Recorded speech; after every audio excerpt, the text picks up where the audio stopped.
Hello and welcome to Election Exchange. With less than 72 hours to go for the Lok Sabha polls to begin, Prime Minister Modi held a campaign rally in Bihar. 4 seats in the state vote on Friday. The BJP and JDU are locked in a pitched battle with the Congress and the RJD combined. The elections will also be a referendum on Bihar Chief Minister Nitish Kumar's latest flip-flop after he dumped the opposition alliance to join hands with the BJP.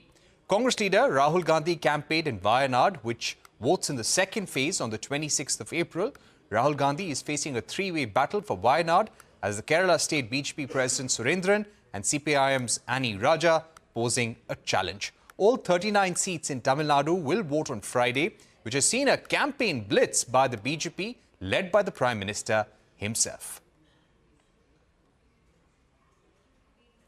Joining us now are CNBC's team of editors from Network 18. We're getting you Rajiv Pathak, editor at News18 Gujarati, Braj Mohan Singh, editor of News18 Bihar, and Hemlata V from News18 Tamil Nadu, deputy editor. Braj Mohan Singh, if I can begin with you, we saw a strong campaign by the Prime Minister. How are things poised in these 4 constituencies which go to polls on Friday? The Congress and the opposition has been asking, what happened to the promise of special status for Bihar? Why is it that the Kosi gets flooded year after year? Why are these issues not addressed? How do you think the Prime Minister and the BJP have been able to counter the charge of the opposition? Closer to the election date of 19, when 4 seats are going for polls, things are getting really hot in Bihar. Prime Minister has made 4 trips to Bihar in last 15 days. So for the Prime Minister, Bihar has been a top priority, especially because Bihar has 40 seats and the kind of caste division is there in Bihar.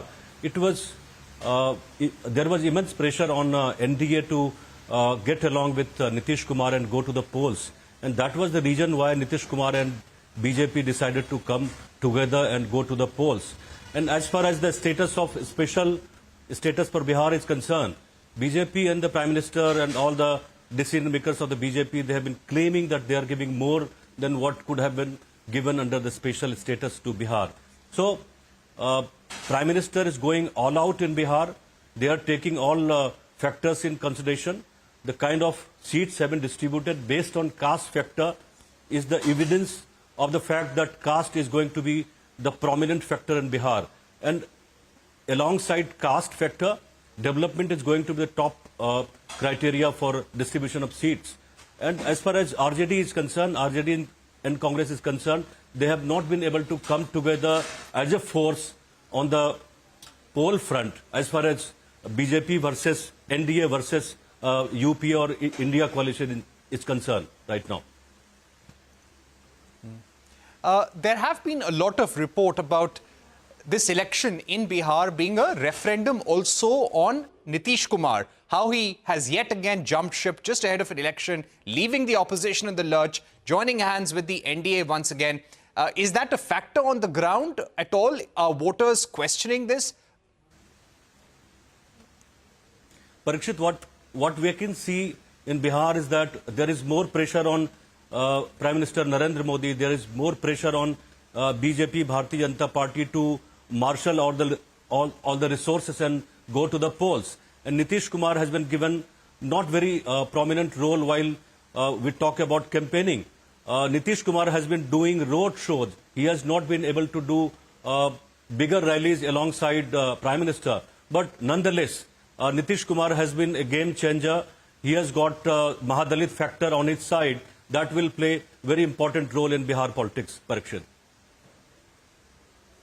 Right. So the Mahadalit factor will play an important role. Let me also go across to our editor of News18 Gujarat.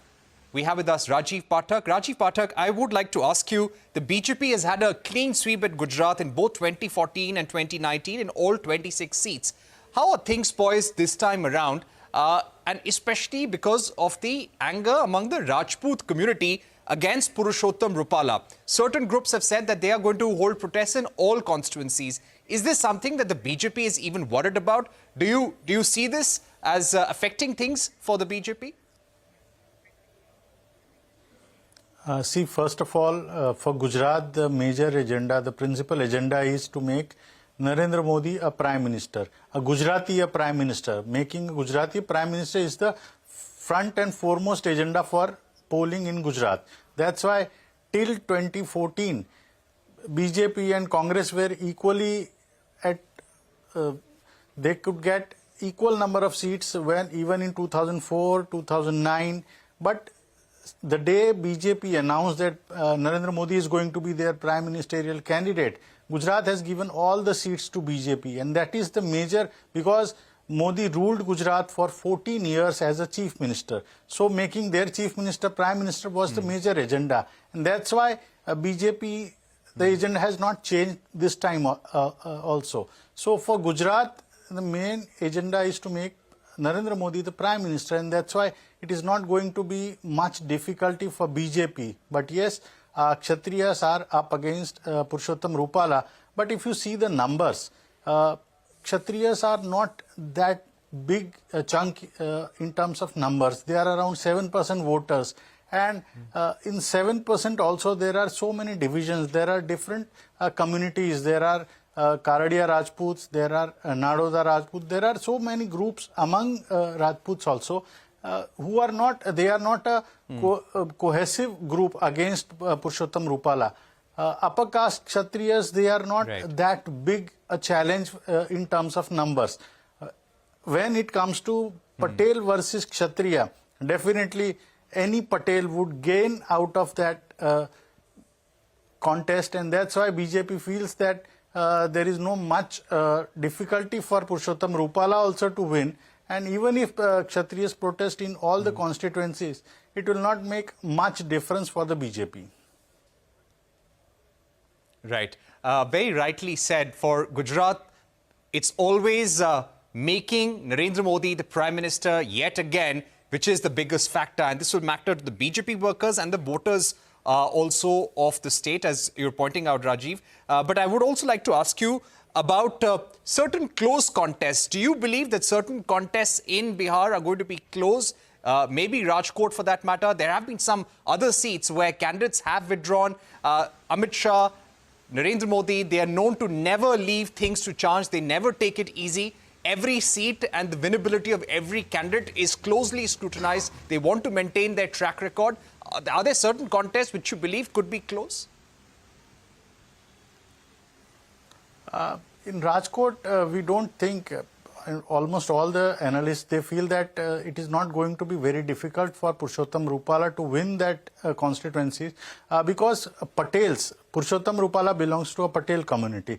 Patels are much larger in chunk in terms of voters. There are around 25% voters, Patel voters in Rajkot, while there are around 7% Kshatriya voters. So if at all it comes to Kshatriya versus Patel, BJP will gain more out of that whenever there is a Kshatriya versus Patel contest.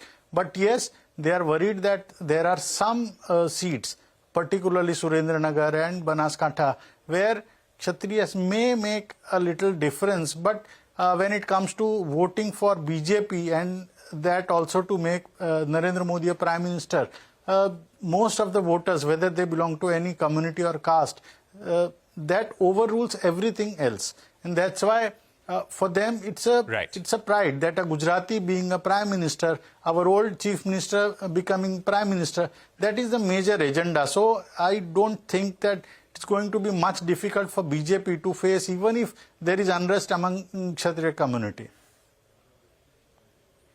All right. Let me also go across to Hemlata B, Deputy Editor for News18 Tamil Nadu. Hemlata, thank you for joining us. The DMK has come out with its manifesto. Give us a sense of how the party, the ruling party, has modified or improved on its manifesto from previous times. Give us a sense of the key promises. Okay, when you take up the DMK's promises that they have come up this time, as usual, they have given a promise on, banning up meat again. So that's one major thing that is looked upon in the previous manifestos also, and for the latest one also. Again, they have come up with, cutting cost on diesel, petrol, and the LPG cylinders. We all know that the price has been soaring up very lately, and now they have come down on that also. And again, when appointing chancellors for universities, there was a major rift between the governor and the state of Tamil Nadu. So this time they have come up with this point in the manifesto stating that all the governors would be appointed through the TN government only. And one more thing that would be is one that they promised for all the women here, giving them 1,000 rupees every month. So that was a big boom for DMK party again.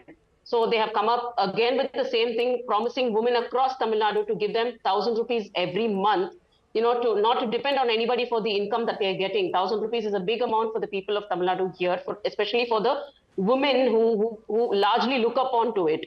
And also they came up with waiving off the education loan for college students. People who are very, they have low income, and they promise to bring down the education loan for them. And next thing would be on, setting up their own education policy, new education policy, which was implemented in 2020. It will completely be removed. They came up with that.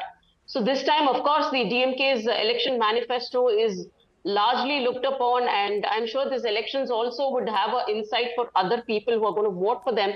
And these are some of the highlights that, the BJP, the DMK has come up in their election manifesto this time. Pratyup. Right.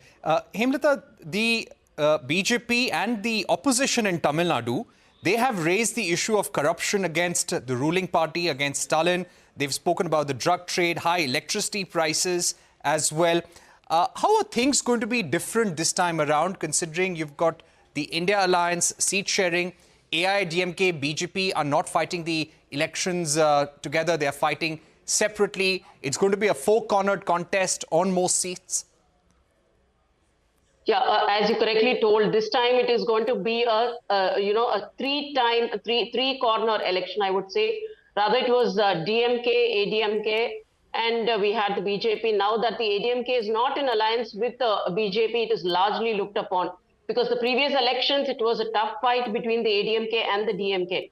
So this time it is going to be a triangular fight between the BJP, the ADMK, and the DMK. To specifically say you on few constituencies, yes, directly we have in Coimbatore where the DMK, BJP, and the ADMK are giving a tough fight. And when you come down to South Chennai, you have Tamilisai, who's the former governor of the Telangana and Pondicherry.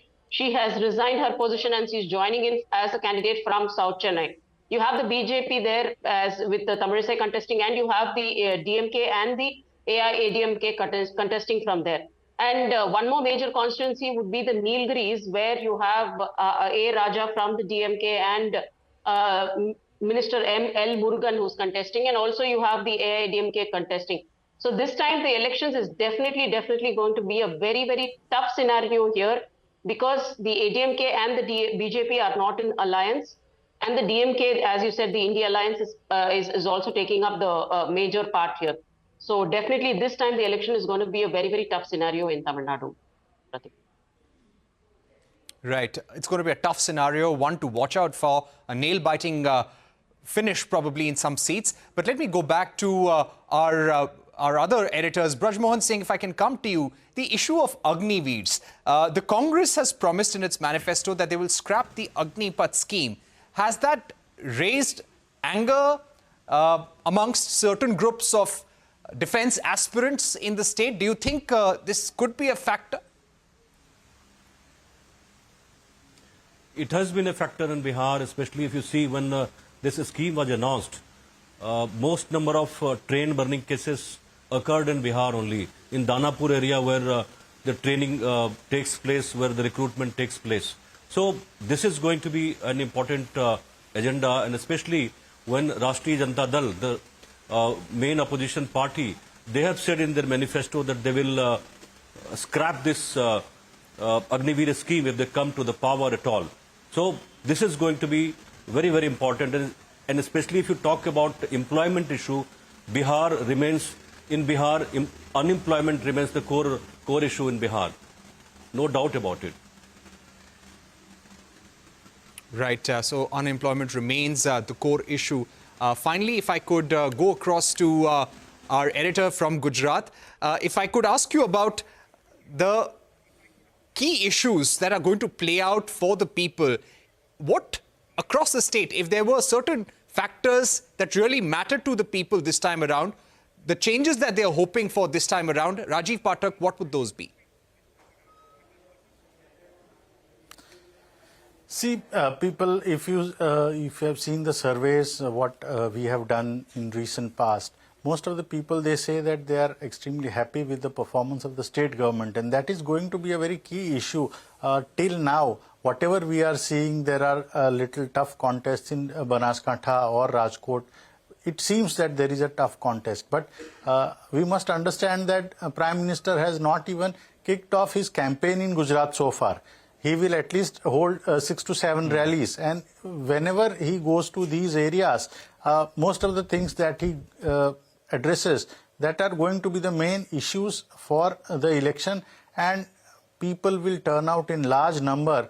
And the other factor that even if Congress tries hard, they have lost their entire organization. So many leaders have quit Congress to join BJP. So they have almost nil organizational support in most of the areas. So that is going to be a very crucial factor in this election, because Congress, they lack workers also in Gujarat. Rajiv, we've completely run out of time.